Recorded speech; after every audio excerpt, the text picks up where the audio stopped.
अर्जित क्लासेस लाया है आपके लिए राजस्थान और भारत जीके के सरल और रोचक वीडियोस। अगर आपको वीडियो अच्छा लगे तो इसे लाइक, शेयर और कमेंट्स करें और हाँ, इसे सब्सक्राइब जरूर करें और सब्सक्राइब के नीचे बेल आइकन बटन पर जरूर क्लिक करें ताकि मेरे वीडियोस और अपडेट आप तक पहुंच सके सबसे पहले। हेलो दोस्तों, नमस्कार। मैं रामनिवास जहांगीर अर्जित क्लासेस के यूट्यूब चैनल पर आप सभी का हार्दिक अभिनंदन है। दोस्तों, हम पढ़ रहे हैं राजस्थान जीके के अंतर्गत राजस्थान की कला और संस्कृति, और आज हम राजस्थान की कला और संस्कृति के अंतर्गत उसी पार्ट्स लोक देवता को आगे बढ़ाते हैं और पार्ट्स 7th के रूप में आज हम देवनारायण जी के बारे में अध्ययन करेंगे। उसके बाद कल्ला जी के बारे में देखेंगे। तो देखिए बंधुओं, मैंने आपके कमेंट्स भी देखे और बड़ा अच्छा लगा। ये प्रेम आप इस चैनल के प्रति आगे यूं ही बना के रखिएगा और आगे आपको इससे भी अच्छे से अच्छे रोचक जो है वीडियो देखने को मिलेंगे। तो मेरे वीडियो को शुरू से अंत तक जरूर देखें ताकि समझ में आए और अच्छा लगे तो इसको आगे जो है शेयर भी करें ताकि और भी बच्चों का जो है इसमें लाभ हो सके और सभी इसका फायदा उठा सके। तो चलिए बच्चों, चलते हैं आज अपन एक और लोक देवता की ओर, जो है हमारे देवनारायण जी। देखिए बंधुओं, सबसे पहले हम देवनारायण जी की बात करते हैं, उनका एक पारिवारिक सामान्य परिचय देखते हैं। देवनारायण जी जो थे, मुख्य रूप से देखा जाए तो ये बगड़ावत की बात करते हैं। बगड़ावत कुल के जो है नागवंशीय गुर्जर जाति से संबंधित थे, यानी कि उस कुल में पैदा हुए थे।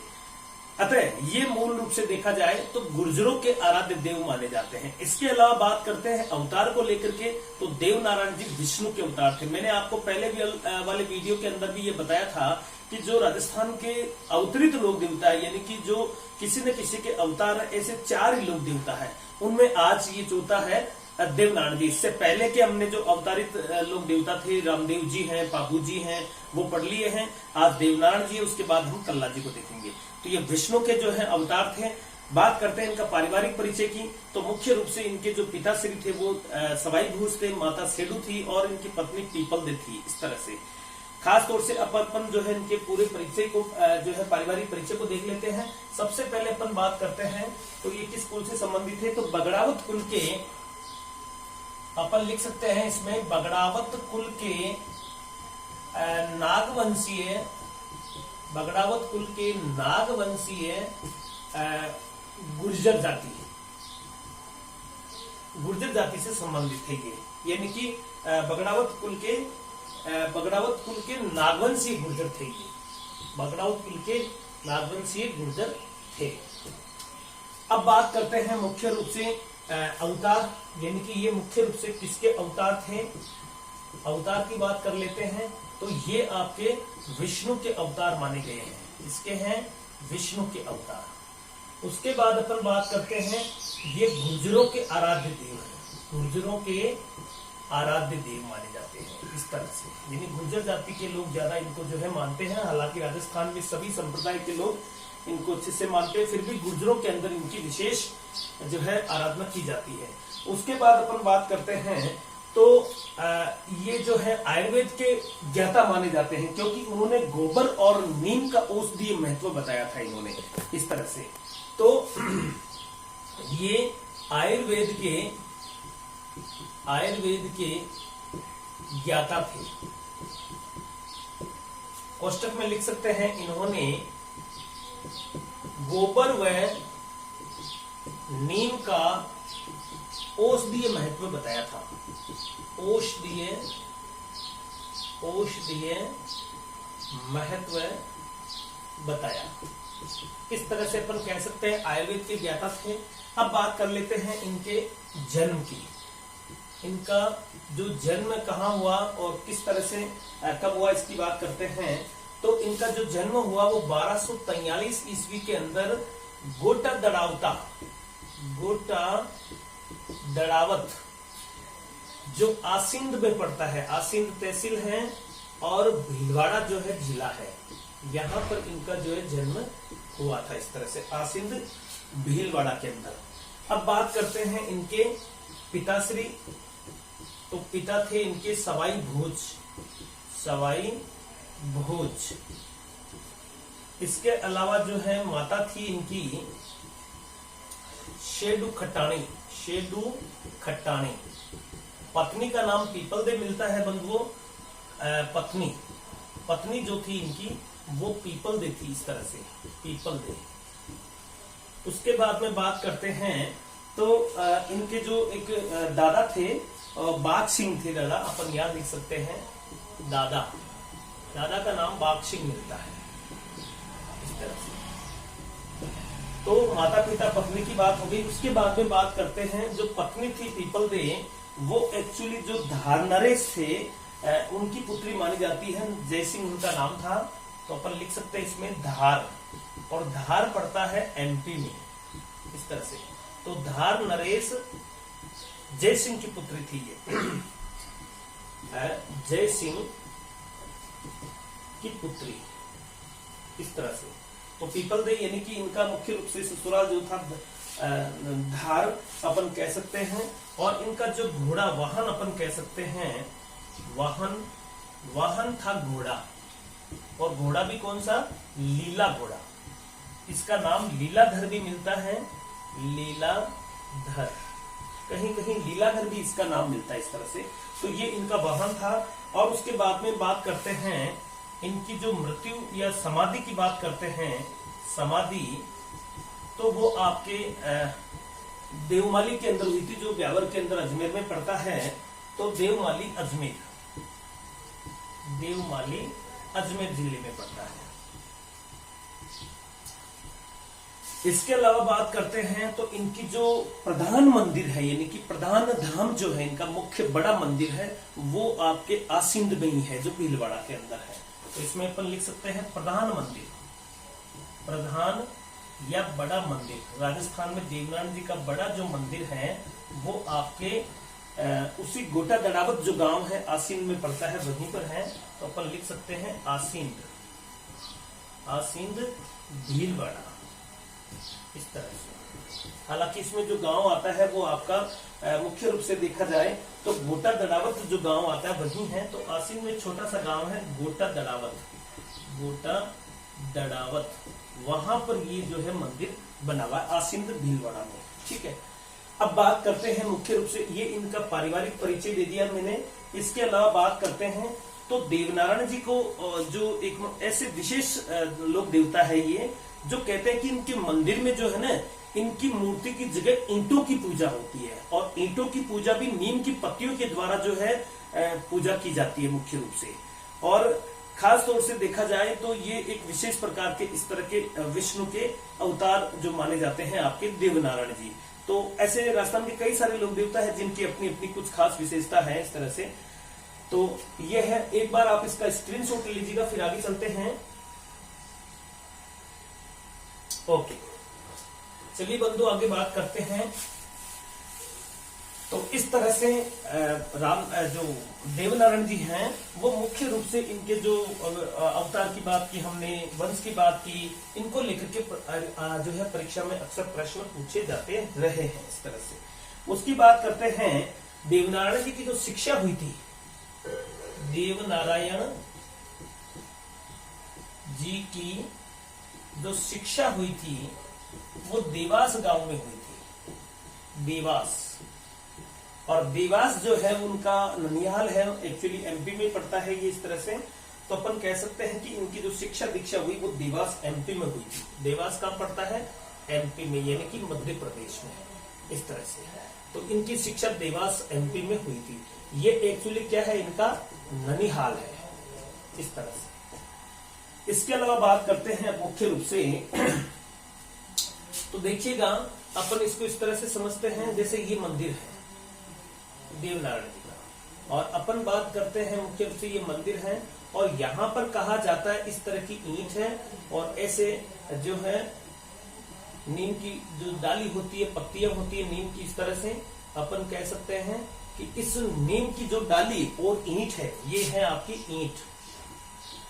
तो कहते हैं कि उनके मंदिर में उनकी मूर्ति की जगह ईंटों की पूजा होती है, और वो भी उस डाली से इस तरह से नीम की पत्तियों के माध्यम से जो है इनकी पूजा की जाती है इस तरह से। और यहाँ पर जो मुख्य रूप से छाछ राबड़ी का प्रसाद चढ़ाया जाता है। तो अपन इसमें लिख सकते हैं, पूजा की बात करते हैं यहाँ पर मंदिर में पूजा की बात करते हैं तो मूर्ति की जगह अपन लिख सकते हैं इसमें, मूर्ति की जगह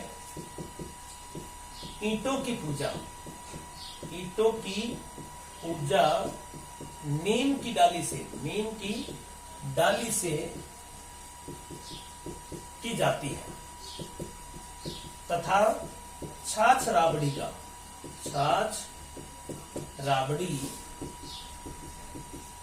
प्रसाद चढ़ाया जाता है इस तरह से।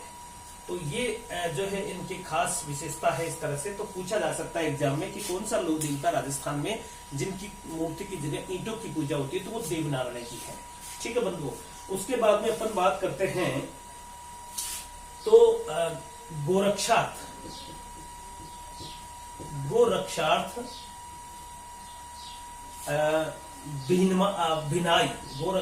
भिनाई जो अजमेर में पड़ता है, अजमेर में जो ये पड़ता है भिनाई में, गोरक्षार्थ भिनाई के शासक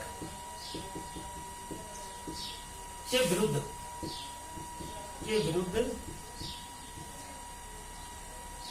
लड़ते हुए प्राण त्यागे, इस तरह से। तो कुल मिलाकर के देखा जाए तो भिनाई के जो राजा के साथ इन्होंने युद्ध किया था गायों को बचाने हेतु, और उसी समय हालांकि वो शासक को जो है मार देते हैं यहाँ के शासक को। और इस शासक से इनकी पुरानी शत्रुता भी है। कहते हैं कि जो देवनारायण जी थे, तो देवनारायण जी के जो पिताजी थे सवाई भोज, उनके समय में जो है भिनाई के शासक से उनका भी युद्ध हुआ था। और कहते हैं कि सवाई भोज की वह हत्या कर दी जाती है। तो उसके बाद जो है इनकी जो पत्नी होती है सवाई भोज की, जो सेडू खटानी है, जो देवनारायण जी की माता थी, हालांकि उस समय ये गर्भ में थे अपनी माता के, तब वो माता जी जो है कहा जाता है कि उस शासक ने उनकी माता को भी मारना चाहा, इसलिए उन्होंने अपनी और अपने होने वाले बच्चे की जान बचाने के लिए राजस्थान भीलवाड़ा को छोड़ करके, और वो जो है कहा जाता है कि अपने देवास चला गया। हालांकि इनका जन्म जो है आसीन भीलवाड़ा जो गोटा दड़ावत गांव है वहां पर हुआ। उनके बाद में जो है वो वह अपने ननिहाल यानी कि अपने पीहर जो चली जाती हैं इस तरह से, और वहीं पर इनका पालन पोषण होता है। और वहां से जब वो बड़े होते हैं तो उनके जहन में ये चीज होती है कि पिता की हत्या का बदला लेना है, और वो जब बड़े होते हैं वापस इधर आते हैं तो भिनाई के राजा के साथ जो है वो युद्ध करते हैं। हालांकि उस समय वो बड़ा जो है इस तरह से आतंकी शासक था, और गायों को उन्होंने जो है पकड़ लिया था, तो उस गायों को भी उन्होंने छुड़ाया। तो गायों को छुड़ाते समय ही जो है हालांकि वह अजमेर के शासक को वो मार देते हैं, लेकिन अंत में वो खुद भी जो है देवनारायण जी शहीद हो जाते हैं इस तरह से। तो ये भिनाई की घटना है इस तरह से। ठीक है, उसके बारे में बात करते हैं। मोस्टली इनका जो मेला लगता है, मेला वो भाद्र शुक्ल सप्तमी को लगता है, भाद्रपद शुक्ल सप्तमी को लगता है। और वो लगता कहां पर है? आसींद वाले मंदिर में, यानी कि आसींद भीलवाड़ा के अंदर, आसींद भीलवाड़ा। ये जो है आपका जो मंदिर है वहां पर इनका मेला लगता है भाद्र शुक्ल सप्तमी को, इस तरह से प्रतिवर्ष। उसके बारे में बाद में बात करते हैं। इनके जो मुख्य रूप से प्रमुख मंदिर हैं, अगली हेडिंग डालेंगे अपन इसी के अंतर्गत कि इनके जो प्रमुख मंदिर कहाँ कहाँ है। प्रमुख मंदिर तो देखिएगा, सबसे बड़ा जो मंदिर है इनका वो आपका गोटा दड़ावत के अंदर ही है। तो नंबर 1 अपन लिख सकते हैं गोटा दड़ावत। हालांकि ये मालाशेरी जो गांव है बड़ा, वहां पर है मालाशेरी, वो भी इनके पास ही है। तो एग्जाम में हो सकता है गोटा दड़ावत आ जाएगी या मालाशेरी, तो अपन दोनों दे सकते हैं इसमें। मालाशेरी है ये, सॉरी मालाशेरी, और कहां पर है? आसींद में। ठीक है, आसींद भीलवाड़ा। ये इनका जो है प्रधान बड़ा मंदिर है ये राजस्थान के अंदर। ये क्या है? बड़ा मंदिर है देवनारायण जी का। उसके बाद अपन बात करते हैं तो देवमाली ब्यावर में, देवमाली ब्यावर के अंदर मुख्य रूप से अजमेर में ही है ये।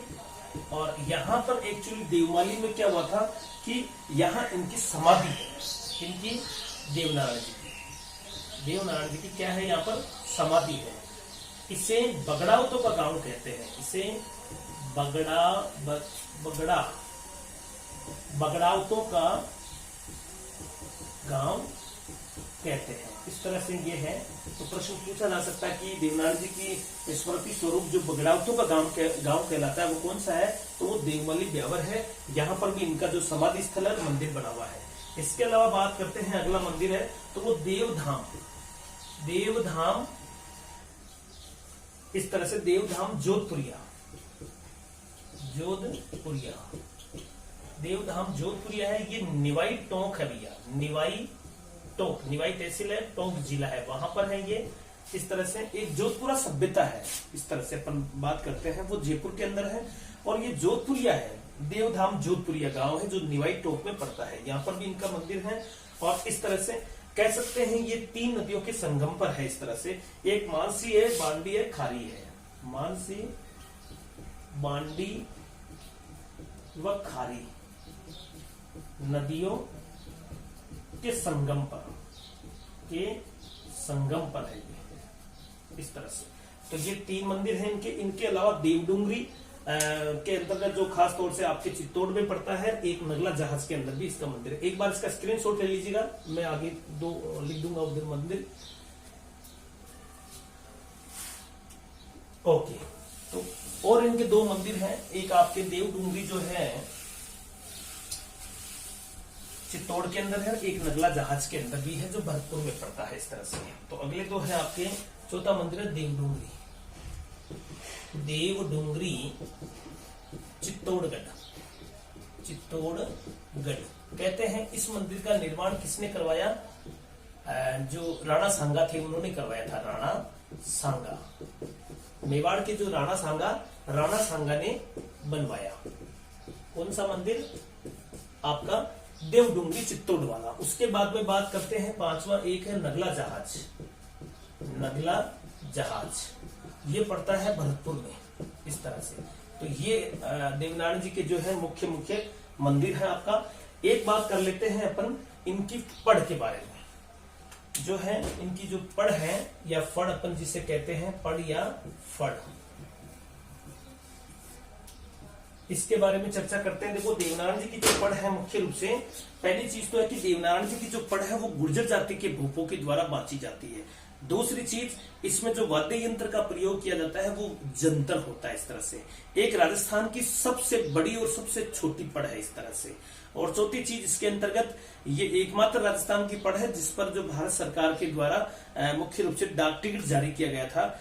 तो इस तरह से 2-3 इनकी विशेषता है। तो पढ़ को लेकर के प्रश्न जरूर आता है, जैसे कि अपन ने पढ़ के अंदर क्या आता है कि मुख्य रूप से उस पढ़ का वाचन कौन सी जाति के भूपे करते हैं, वो किस वाद्य यंत्र का प्रयोग वहां पर होता है। तो इस तरह की जो चीजें अमूमन पूछी जाती हैं।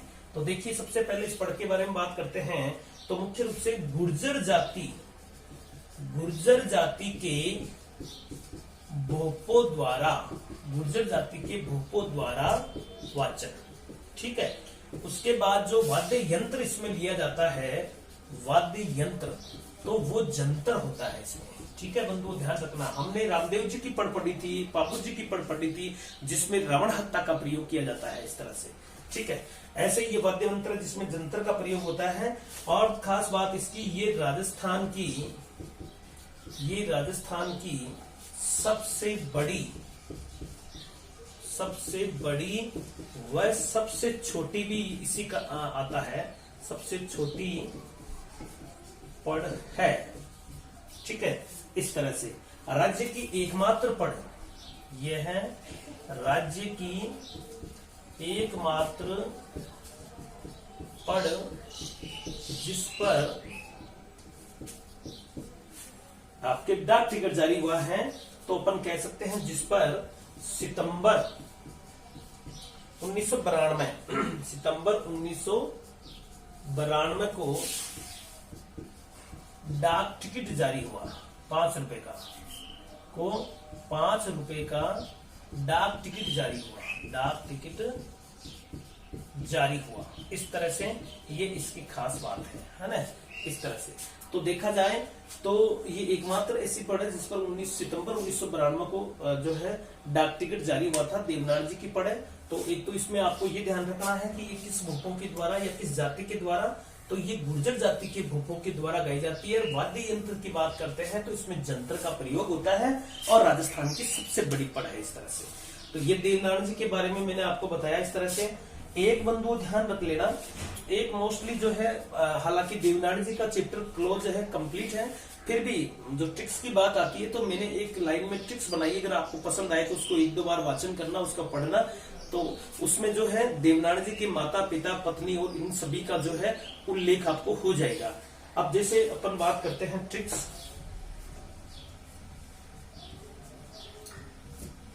तो ट्रिक्स में क्या लिखेंगे अपन, देखो पीपल के नीचे अपन बात करते हैं, इसको पढ़ते हैं कि पीपल के नीचे हैं विष्णु भगवान हैं, यानी कि पीपल के नीचे विष्णु देव की लीला से जो है सवाई सेठों का उदय हुआ। इस तरह से ये आपकी जो है ट्रिक्स है। तो देखिएगा पीपल के नीचे अपन कैसे करेंगे, पीपल के नीचे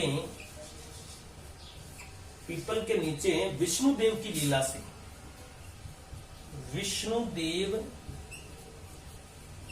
की लीला से साडू भोज का उदय हुआ। चलो इसको मैं पूरी लाइन में लिखता हूं, यहां पर पूरी समझ में आ जाएगा। ट्रिक्स क्या है अपनी, वापस लिखता हूं इसको, ट्रिक्स। यहां पर अपन बात करते हैं ट्रिक्स। तो देखो इसमें क्या लिखा है, पीपल के नीचे विष्णु देव की लीला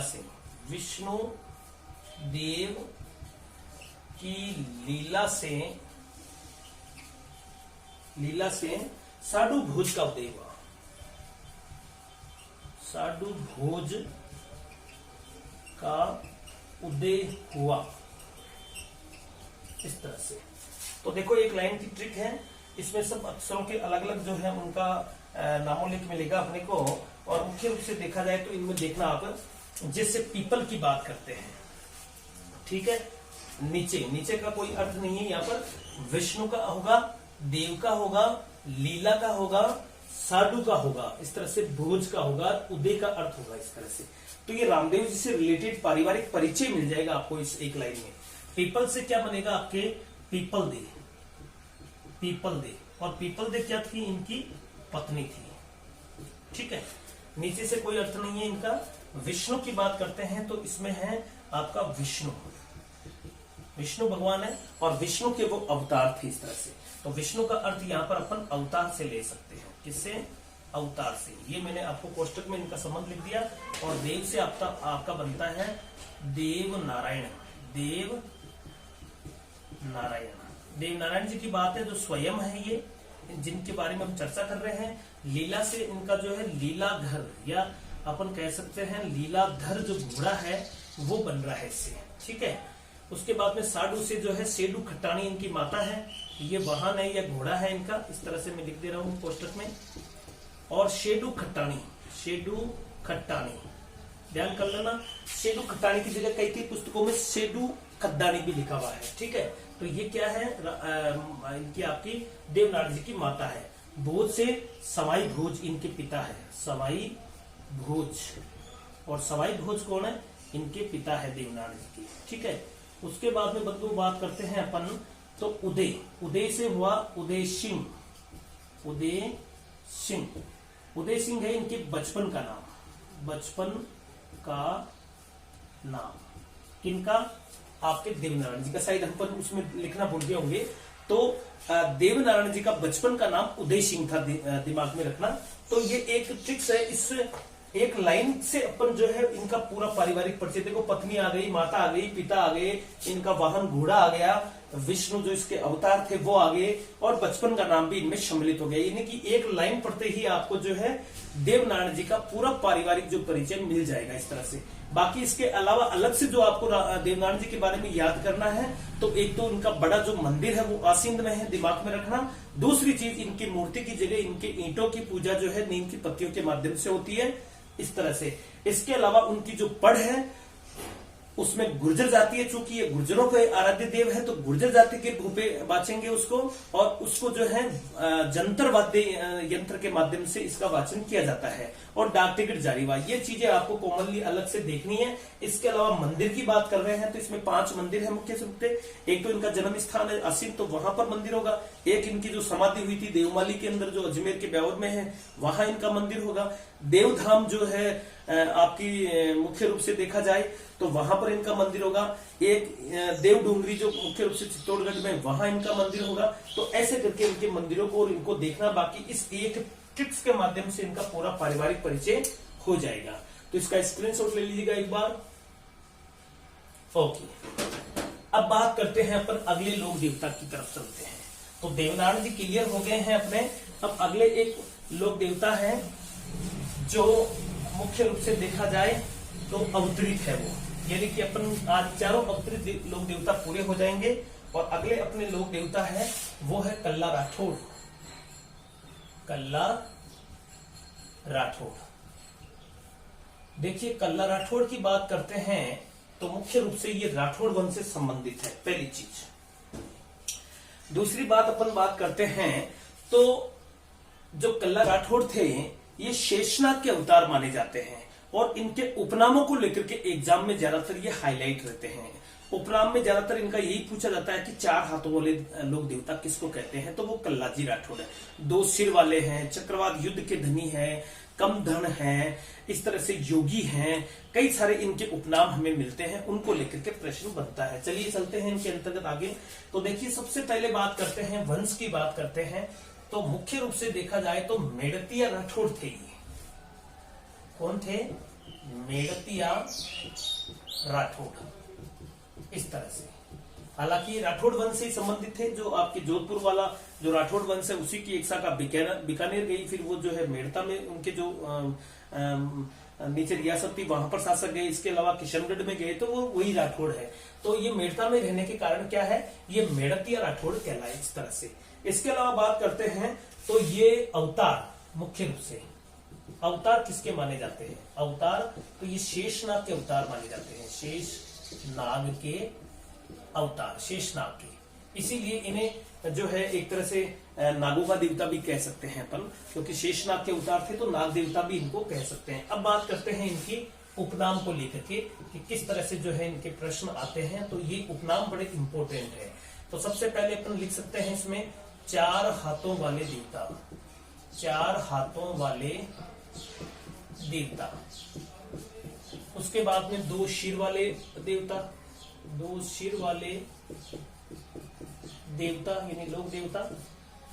4 हाथों वाला देवता जब अपन बात करेंगे अकबर के विरुद्ध 1567-68 में जब चित्तौड़ का साका होता है तृतीय, तो उस दौरान ये शहीद होते हैं इस तरह से। तो वहां पर जो अपन अभिकानी के रूप में देखेंगे तो इसलिए वहां पर 4 हाथों वाला देवता वो कहे गए थे इस तरह से। उसके बाद में चक्रवात युद्ध के धनी,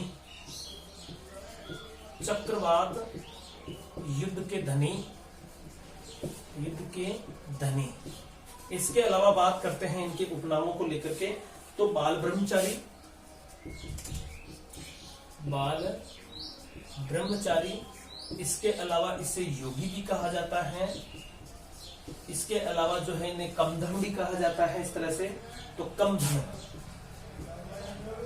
कमधन, कमधन का मतलब होता है वीर गति को प्राप्त होने वाला, वीर गति को प्राप्त होने वाला,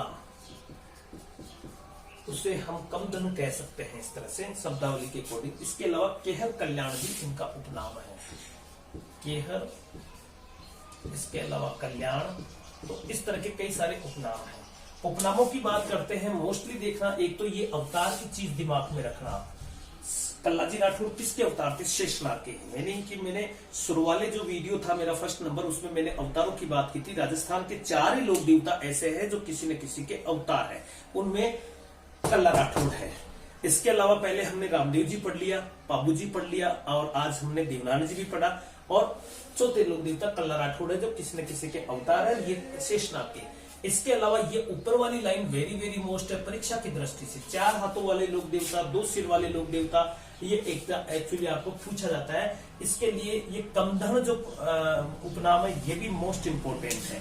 तो ये वेरी मोस्ट किए हुए हैं, वो बहुत ही परीक्षा की दृष्टि से इंपोर्टेंट है आपके। इसके अलावा अपन बात करते हैं तो इनका जन्म, जन्म की बात कर लेते हैं। तो इनका जन्म हुआ था 1544 ईस्वी के अंदर आश्विन शुक्ल अष्टमी को। 1544 ईस्वी में आश्विन शुक्ल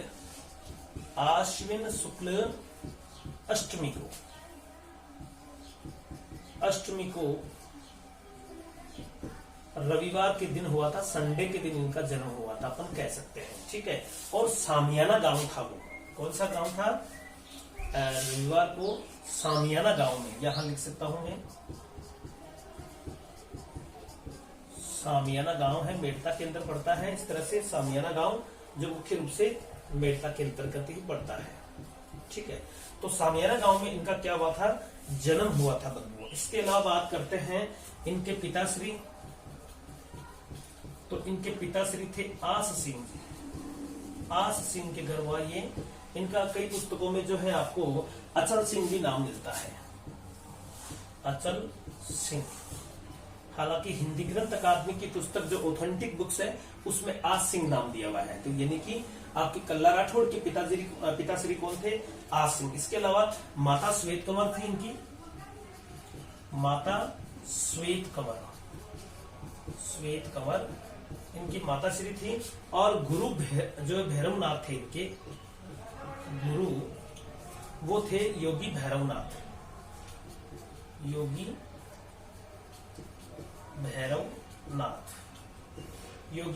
भैरवनाथ इनके जो हैं गुरु थे। और इनकी पत्नी जो थी वो थी कृष्णा जी, महासती कृष्णा जी थी पत्नी, महासती, क्योंकि वो बाद में सती भी थी। कृष्णा इनकी पत्नी का नाम था। इस तरह से तो ये इनके माता पिता का उल्लेख है।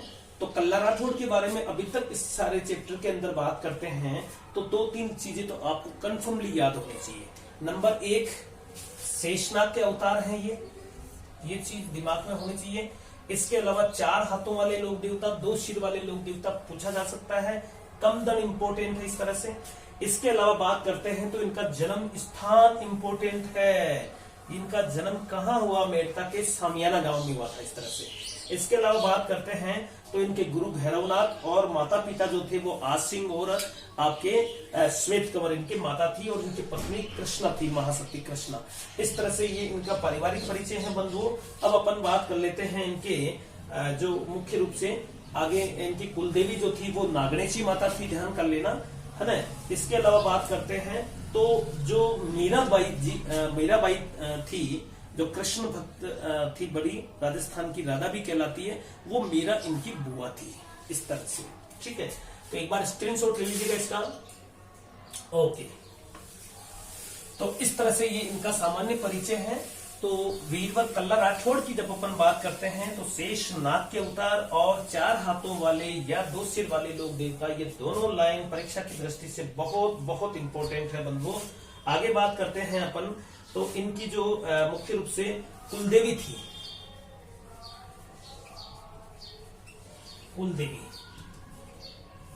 जो कुलदेवी थी वो नागणेची माता थी, नागणेची माता। ये नागणेची माता जो मुख्य रूप से राठौड़ों की भी कुलदेवी है, राठौड़ वंश की, तो चूंकि ये भी राठौड़ वंश से संबंधित है तो नागणेची माता इनकी कुलदेवी हैं। और मीरा जो थी इनकी बुआ थी, तो ये भी एक परिचय लिखना जरूरी है। मुख्य रूप से मीरा जो राजस्थान की क्या कहलाती है? राधा कहलाती है। तो मीरा क्या थी? कल्ला जी की बुआ थी, कल्ला जी की बुआ थी, ठीक है। इस तरह से यानी इनके पिताजी की सिस्टर की बहन थी। और इसके अलावा बात करते हैं जो जयमल राठौड़ तथा जयमल राठौड़ इनके ताऊ थे। अब देखिए अधिकांश कई पुस्तकों के अंदर जयमल राठौड़ जो थे ये इनके चाचा बताए गए, लेकिन हिंदी ग्रंथ अकादमी की जो पुस्तक है ऑथेंटिक है तो उसके अंदर ताऊ के रूप में उल्लेख है कि जो वीरवर कल्ला थे ये इनके बड़े पिताजी थे, ताऊ थे। तो इस तरह से मीरा इनकी बुआ थी, जयमल राठौड़ इनका जो ताऊ थे। जयमल राठौड़ का मैं उल्लेख इसलिए कर रहा हूं कि मुख्य रूप से जब उनको अपन बात करते हैं जयमल बात करेंगे क्योंकि उनके दौरान जो है मुगल वंश का शासन था दिल्ली में और भारत के एक छत्र वो सम्राट थे। तो कहते हैं कि वो इनको अपने अधीन करने के लिए खूब प्रयास किया। पहले कहते हैं कि मेड़ता पर वो आक्रमण करते हैं और मेड़ता के ऊपर आक्रमण करते हैं, तब वहां से जो है आपके जो कल्लाजी राठौड़ थे वो वहां से निकल करके मेवाड़ चले जाते हैं और वहां शरण ले लेते हैं। इसके अलावा इनके जो ताऊ जो थे जयमल राठौड़ वो इस तरह से मेवाड़ चले जाते हैं। उसके बाद कहते हैं कि मेवाड़ का जो राजा उदय सिंह था उस समय, और वो उनकी शरण में चले जाते हैं। कौन? आपका इनका ताऊ जयमल राठौड़ और ये आपके कल्लाजी राठौड़, इस तरह से।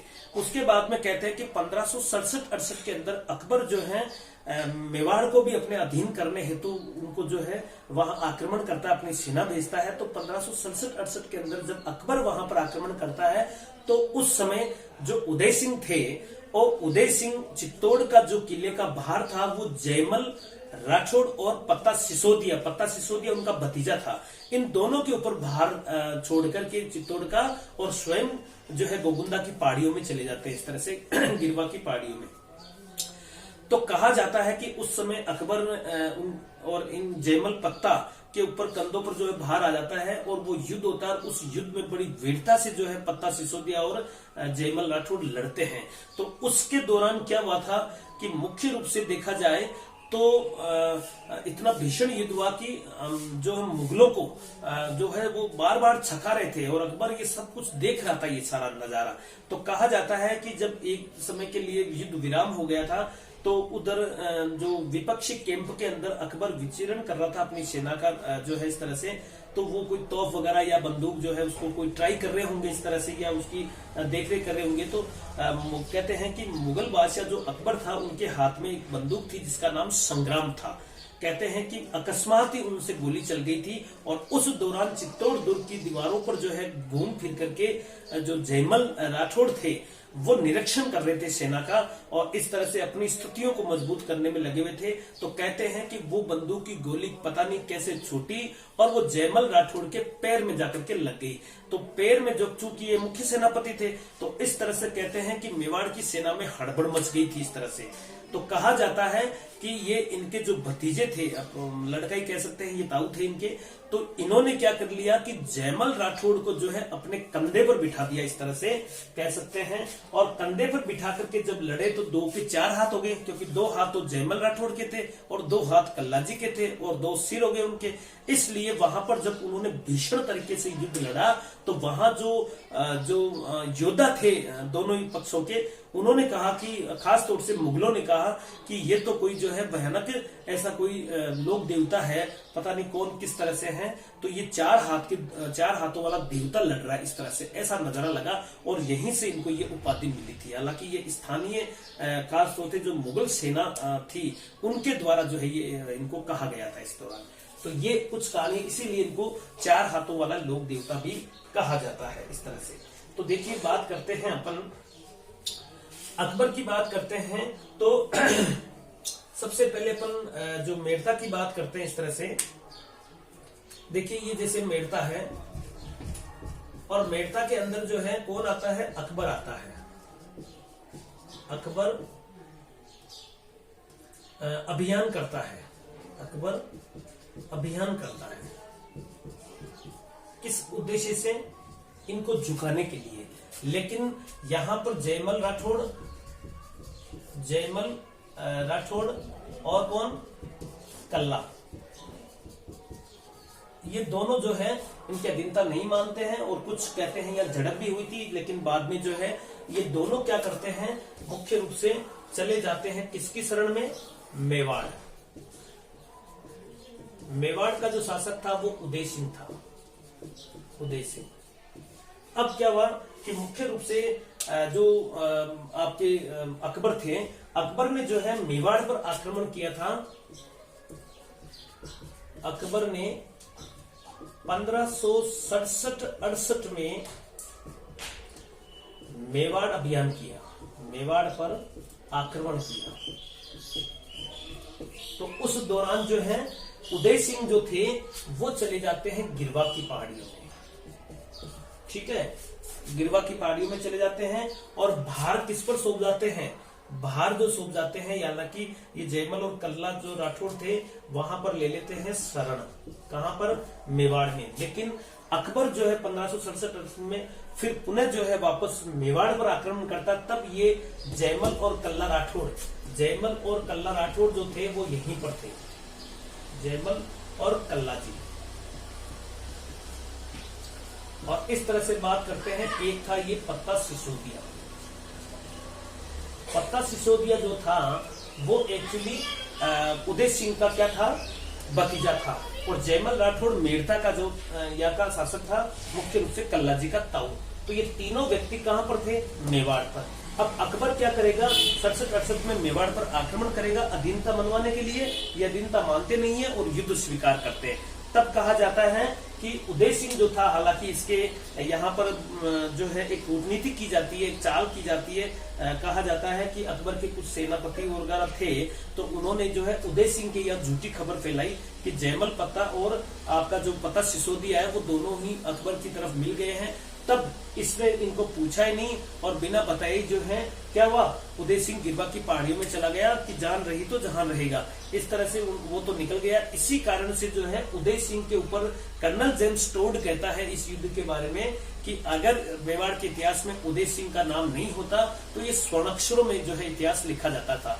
तो इस युद्ध के फलस्वरूप जो है उदय सिंह पर ये कलंक लग जाता है इस तरह से, क्योंकि ये गिरवा की पहाड़ियों में चला जाता है और जयमल और पत्ता सिसोदिया बड़ी वीरता पूर्वक जो है इस युद्ध को लड़ते हुए वीरगति को प्राप्त हो जाते हैं। और इसी दौरान जो ये दृश्य दिखाई दे रहा है आपको, तो इस तरह से ये जो है कह सकते हैं कि मुख्य रूप से इस तरह से, तो ये आप देख रहे हो, ये 2 सिर दिखाई दे रहे हैं और 4 तलवारें दिखाई दे रही है इस तरह से।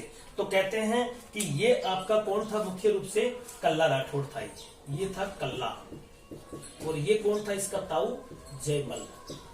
और वो उस दौरान जो मुगलों के विरुद्ध युद्ध करते हुए वीरगति को प्राप्त हो जाते हैं। तो इनको जो है अकबर की सेना जो होती है, उनके सेनापति वगैरह वो देख करके कहते हैं कि ये 4 हाथों वाले देवता आ गए हैं इस तरह से, यहीं से इनको 4 हाथों वाले देवता कहा गया है। और कहते हैं कि यह जयमल, पत्ता सिसोदिया और कल्ला जी तीनों शहीद हो जाते हैं। उसके बाद में अकबर जो बादशाह था वो वाकई में ऐसा शासक था कि अगर विपक्ष की ओर से भी कोई योद्धा वीरता पूर्वक युद्ध करता तो वो उसकी तारीफ किए बिना नहीं रहता था। इसीलिए आगे चल करके अकबर ने पत्ता सिसोदिया यानी जयमल और पत्ता सिसोदिया की अश्वारोही गजारूढ़ अपन कह सकते हैं, गजारूढ़ जो मूर्तियां थी पाषाण की, वो आगरे के किले पे लगवाई थी इस तरह से। बाद में कहते हैं कि उनको औरंगजेब ने वहां से तुड़वाना चाहा, तो फिर राज सिंह जी जो है आपके मुख्य रूप से राज सिंह जी नहीं, ये बीकानेर के जो शासक थे वो यहाँ पर लेके आ जाते हैं, इनको बीकानेर के जूनागढ़ पे लगा देते हैं बाद में। तो इस तरह से अपन कह सकते हैं कि इस जो मेवाड़ का जो युद्ध हुआ था, अकबर ने आक्रमण किया था 1567-68 में, इस दौरान जयमल, पत्ता और कल्ला जी जो है शहीद हो जाते हैं। तो ये बात है बंधुओं, तो ये मैंने आपको कहानी के रूप में समझाया इस तरह से। तो अब इनके जो मंदिरों की बात कर लेते हैं, तो एक बार इसका स्क्रीनशॉट ले ले। ओके, उसके बाद अपन बात करते हैं मुख्य रूप से देखा जाए कुछ फैक्ट लिख लेते हैं। फैक्ट क्या है, अकबर का 1567-68 में मेवाड़ पर आक्रमण, ठीक है, मेवाड़ पर आक्रमण लिखेंगे। मेवाड़ के शासक उदय सिंह चित्तौड़ दुर्ग, जयमल व पत्ता सिसोदिया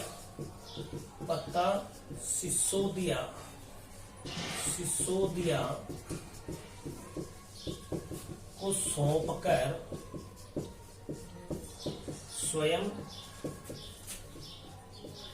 गिरवा की पहाड़ियों में चले जाते हैं, गिरवा की पहाड़ियों में चले जाते हैं इस तरह से। तो अब कहते हैं यह युद्ध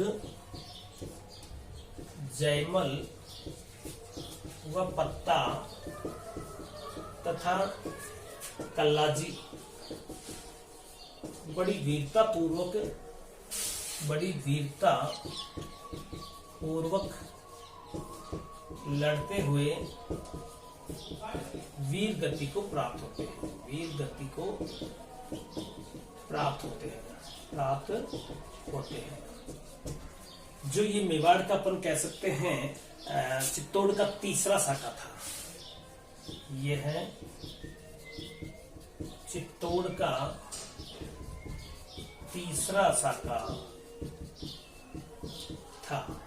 ठीक है, इस तरह से तो अपन यूं कह सकते हैं कि मुख्य रूप से दूसरी चीज क्या है कि कल्लाजी अपने ताऊ को कंधे पर बिठाकर युद्ध लड़ते हैं। अतः ये चार हाथों वाले लोक देवता कहलाए। ये इनकी कहानी है। इस तरह से मुख्य रूप से देखा जाए तो अपन कह सकते हैं वीरवर कल्ला की छत्री, वीर कल्ला राठौड़ की छत्री कहां पर है? तो ये चित्तौड़ दुर्ग में ही है। चित्तौड़ दुर्ग के भैरव पोल पर स्थित है। ध्यान कर लेना, जो भैरव पोल है वो उनके गुरु योगी भैरवनाथ के नाम पर बनी है। चित्तौड़ के कुल 7 दरवाजे हैं जिसमें एक भैरव पोल है और भैरव पोल के पास ही कल्लाजी की छत्री स्थित है। एक बार इसका आप स्क्रीनशॉट ले लीजिएगा, फिर आगे चलते हैं। ओके, अब देखिएगा इसके आगे जो है अपन बात करेंगे इनके मंदिरों को लेकर के। कल्ला राठौड़ की बात करते हैं तो इनके जो मंदिर हैं उनकी चर्चा कर लेते हैं। कल्लाजी के मंदिर, तो हमारी हेडिंग क्या होगी? कल्लाजी के मंदिर, यानी इनके जो प्रमुख मंदिर है वो कौन कौन से हैं। इस तरह से तो मंदिर की बात करते हैं तो देखिएगा मुख्य रूप से देखा जाए तो इस तरह से इनके मंदिर हैं कल्लाजी राठौड़ के। और इस तरह से तो ये प्रधान मंदिर है मुख्य रूप से कल्लाजी राठौड़ का। तो ये जो मंदिर है आपका वो रेनेला चित्तौड़ में है। रेनेला चित्तौड़ में ये अपन कह सकते हैं प्रधान मंदिर है। इस तरह से रेनेला चित्तौड़, रेनेला गांव है, वहां पर इनका एक मंदिर है। इसके अलावा बात करते हैं इसे सिद्ध पीठ भी कहते हैं। क्या कहते हैं? सिद्ध पीठ भी कहते हैं। इसी को जो है सिद्ध पीठ कहा जाता है। और मुख्य रूप से कल्ला राठौड़ का ये प्रधान मंदिर है, प्रमुख मंदिर है, या अपन कह सकते हैं कल्लाजी का मंदिर। एक अपन बात करते हैं इस तरह से तो मुख्य रूप से देखा जाए तो एक मंदिर जो है यहाँ पर आपका जो है सावलिया गांव डूंगरपुर में है। ये मंदिर है सावलिया डूंगरपुर। ये जो मंदिर है आपका सावलिया डूंगरपुर के अंदर पड़ता है। और यहाँ पर जो मुख्य रूप से देखा जाए तो एक काले पत्थर की इस तरह से मूर्ति है, काले पत्थर से, यानी कि कह सकते हैं काले पत्थर की मूर्ति, काले पत्थर की मूर्ति है, काले पत्थर की मूर्ति। इस पर क्या है?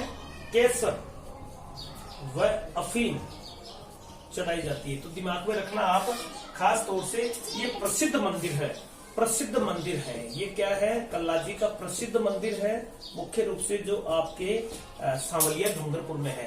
तो ध्यान करना, कल्लाजी राठौड़ के वैसे तो वागड़ क्षेत्र में इनके 100 मंदिर है, लेकिन मुख्य रूप से ये 2 प्रमुख धामे हैं।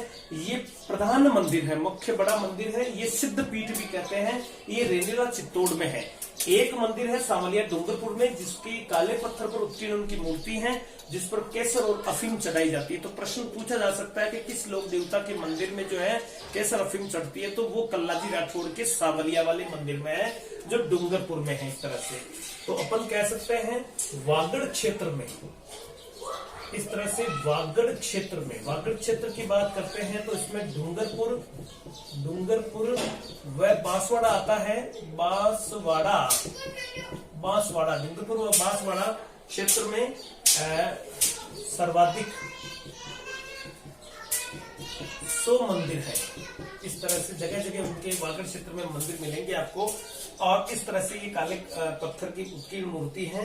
तो इस तरह से कल्लाजी का जो निवास स्थान है, नेक्स्ट पॉइंट आता है कल्लाजी का निवास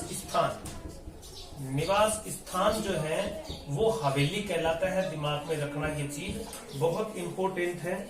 और इस तरह से बड़ा एवं प्रसिद्ध पीठ अपन कह सकते हैं कल्लाजी का बड़ा व प्रसिद्ध पीठ जो है इनकी कौन सी है, तो वो है आपकी रेनेला। और रेनेला कहां पर है? चित्तौड़ में है। तो इस तरह से ये प्रमुख चीजें हैं, दिमाग में रखना आप। इसके अलावा बात करते हैं एक आपके ये पूछा जाता है इनका जो मेला है आश्विन शुक्ल नवमी को होता है। मेला जो लगता है वो आश्विन शुक्ल नवमी को जो है विशेष तौर से इनका मेला लगता है। ये आपके जो है ध्यान कर लेना। मंदिरों की बात करते हैं तो कल्लाजी राठौड़ के वागड़ क्षेत्र में, जिसमें डूंगरपुर बांसवाड़ा आता है, वहां करीब इनके 100 मंदिर हैं। लेकिन मुख्य रूप से जो बड़ी धाम है, इनका बड़ा मंदिर है, जो प्रसिद्ध सिद्ध पीठ है, वो रेनेला है, चित्तौड़ वाला। और एक सांवलिया डूंगरपुर की जो मंदिर के, उसकी एक ही खास बात है कि काले पत्थर से उत्कीर्ण मूर्ति है और वहां पर केसर और अफीम चढ़ती है। इस तरह से तो दोनों प्रमुख प्रसिद्ध धामें हैं, ये प्रसिद्ध मंदिर भी है। और इसके अलावा कल्लाजी का जो निवास स्थान है वो हवेली कहलाता है। और मेला इनका आश्विन शुक्ल नवमी को होता है। तो इस तरह से दोस्तों आज हमने जो है 2 प्रमुख लोक देवता कंप्लीट कर लिए हैं, देवनारायण जी और कल्लाजी राठौड़। इस तरह से तो इस वीडियो को शुरू से अंत तक देखें और इसको जो है अगर पसंद आए तो उसको लाइक शेयर जरूर कीजिएगा और कमेंट्स जरूर करके बताइएगा। अगले वीडियो के साथ कल फिर हाजिर होंगे, तब तक के लिए नमस्कार।